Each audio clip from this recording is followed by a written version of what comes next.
KOLD News 13 live at noon. We have a First Alert Action Day this week as we prepare for rain chances. More on this coming up. Plus, law enforcement is on high alert with 2 days until the inauguration. More than 20,000 troops will be deployed and they will be vetted also. Plus, a lawmaker from Southern Arizona has called for the boycott of a popular hotel group. We'll tell you why. KOLD News 13 starts in 60 seconds. I work as a financial advisor, helping people to reach their financial goals. It's an important job. But my most important job is being a dad. My kids are my life. When you make an investment in Casa de los Niños, you're helping other parents make their kids a priority. Your tax credit gift helps keep families together. Casa de los Niños helps families.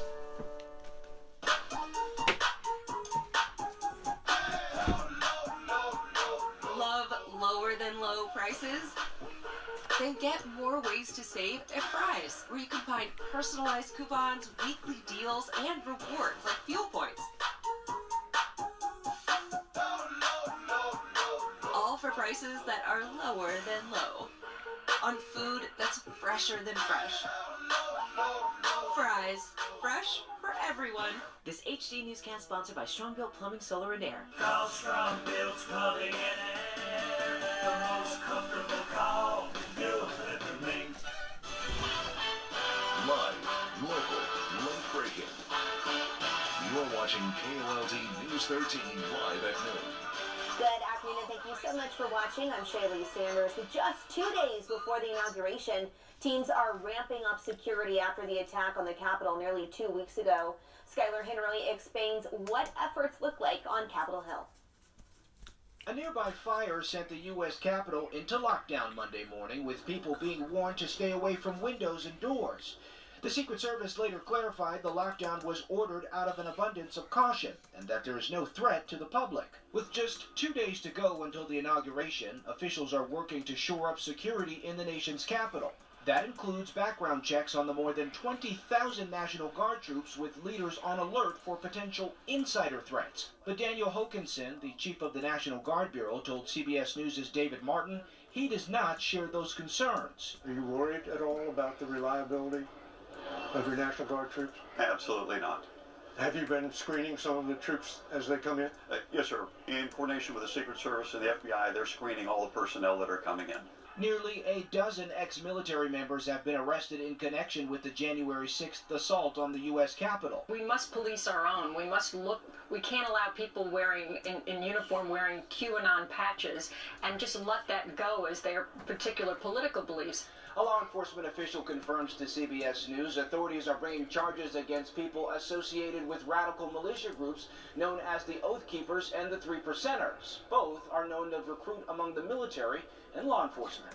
Years after 9/11, we were focused on foreign-based violent extremism, foreign-based terrorism. Now the principal threat comes from within. A new CBS News poll shows a majority of those surveyed say the biggest threat to America's way of life comes from other people in America. Skylar Henry, CBS News, Capitol Hill. Today, in honor of MLK Jr. Day, President-elect Joe Biden spent the morning doing community service, and Vice President-elect Kamala Harris is submitting her resignation from the Senate as she gets ready to take her new office this week. Meanwhile, all across the country, security is on high alert to address any potential violence at state capitals.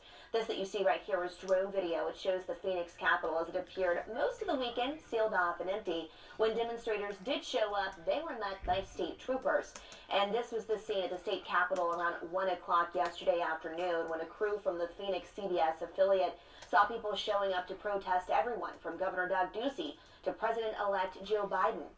New backlash today against the chaos at the Capitol has an Oro Valley state senator calling for a boycott of a major chain of resorts. One of them is in his own district.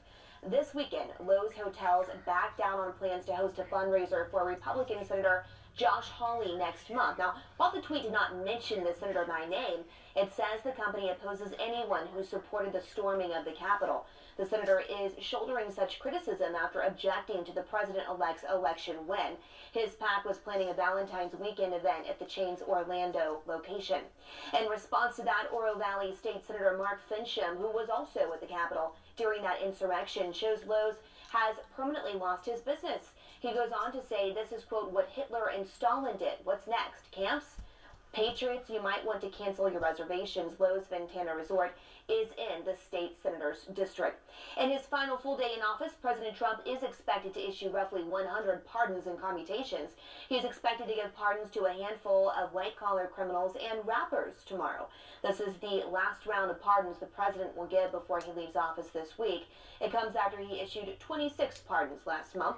Those included longtime ally Roger Stone, former campaign chair Paul Manafort, and Charles Kushner, his son-in-law's father. Today, we're getting an idea of what some of the first moves in a Biden presidency will look like. According to CNBC and CBS, he plans to issue a number of executive orders. They include canceling the Keystone Pipeline, rejoining the Paris Climate Accords, ending the travel ban on predominantly Muslim countries, and issuing a mask mandate on federal property. But today, it's all about service for Martin Luther King Jr. Day.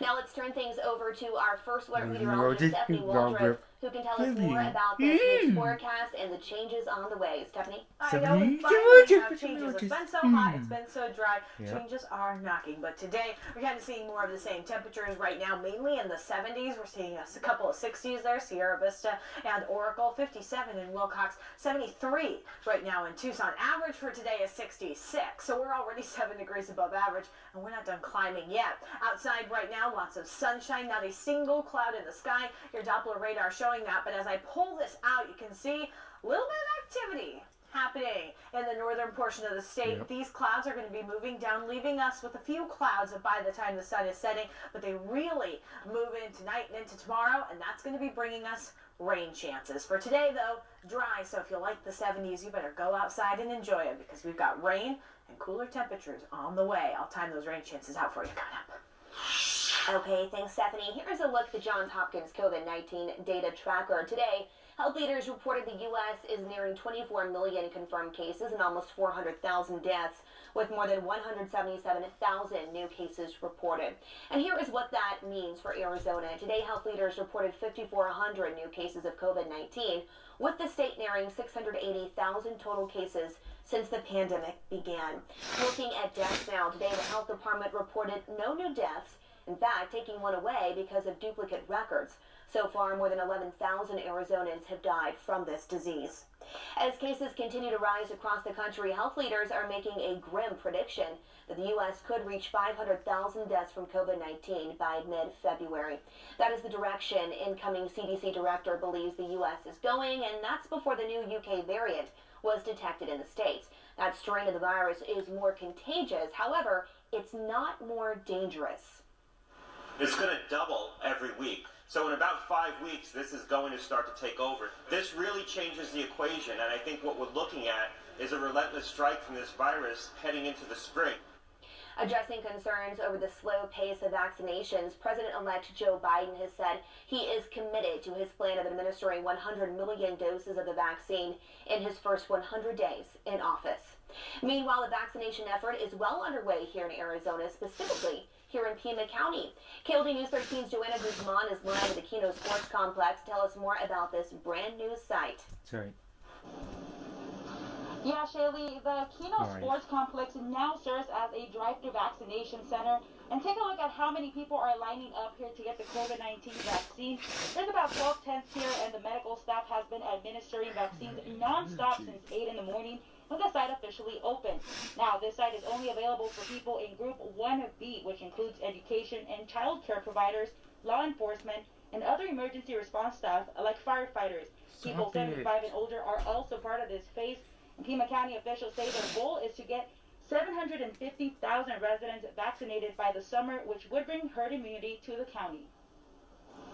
We're in the process of establishing additional pods, points of distribution, so that we can accelerate distribution of the vaccine. These guys are slated to do around 700 vaccines today. That's 700 more vaccines distributed than what we would have had yesterday. So we're really excited. Yeah, this site will be open 7 days a week, but before heading over here, you must book your appointment through the county's website. Live in Tucson, Joanna Guzman, KOLD News 13. Thanks so much for the update, Joanna. We're learning a lack of translators at vaccine sites is a growing issue across the state. State leaders telling us Spanish speakers are suffering because of it. The need for Spanish-speaking individuals to help out those that either are more comfortable in Spanish or only speak Spanish is very crucial. According to reports, there are 2 translators working at the state's largest vaccination site. In a statement, leaders in Maricopa County say they will have more options in place as they roll out vaccines to more people. Maricopa County says it's also working on getting translators who speak additional languages. First Avenue between Grant and Glen is back open after a motorcycle crash killed 1 man. Right now, we're still working to find out what caused the crash and if anyone else was hurt. We'll make sure to keep you updated both right here on air and on our website. We're also working to get more information on a deadly crash involving a Suntram bus. This was the scene just yesterday on Pima, just east of Swan. Police say 1 man is dead. No word yet if anyone else was hurt in this crash. The Pinal County Sheriff's Office has found a missing Santan Valley woman. The 28-year-old was found in the Gila River Indian community yesterday, nearly a week after going missing under, quote, suspicious circumstances. Her car was found abandoned with minor damage on Thursday near a Queen Creek wash. She was airlifted to a hospital in critical condition. The investigation into her disappearance is ongoing. In immigration action, U.S. and Mexican authorities are working together to address a caravan of migrants heading toward the border. Mexico's president said he is talking with Central American and U.S. government officials around the caravan's issue. According to Guatemala's official immigration agency, an estimated 7,000 to 8,000 U.S.-bound migrants have crossed into Guatemala from Honduras since Friday. Thousands more are joining the U.S.-bound group to flee a life of poverty and violence exacerbated by 2 catastrophic hurricanes and the COVID-19 pandemic. Still ahead, COVID-19 survivors could help save lives with their plasma, and it is in high demand. Details coming up. And dozens of the world's top tennis players are in quarantine. We'll explain why and how they are staying in shape. This portion of the news is sponsored by the Good Feet Store. People don't really realize how much of an impact the feet have on the rest of the body. What I really like about the Good Feet system is the right arch supports can put the foot in its proper alignment. And when the body's aligned, you're going to feel better and you're not going to have to spend so much time worrying and thinking about your pain. Welcome to Precious Metals Refinery. Gold is at an all-time high, and we are paying the most for gold, jewelry, diamonds, and more. Get cash today. Whatever your reasons are, sell it for more to PMR. It's time to replace your old tub with a new shower. But you don't want the hassle or the worry of getting it finished. You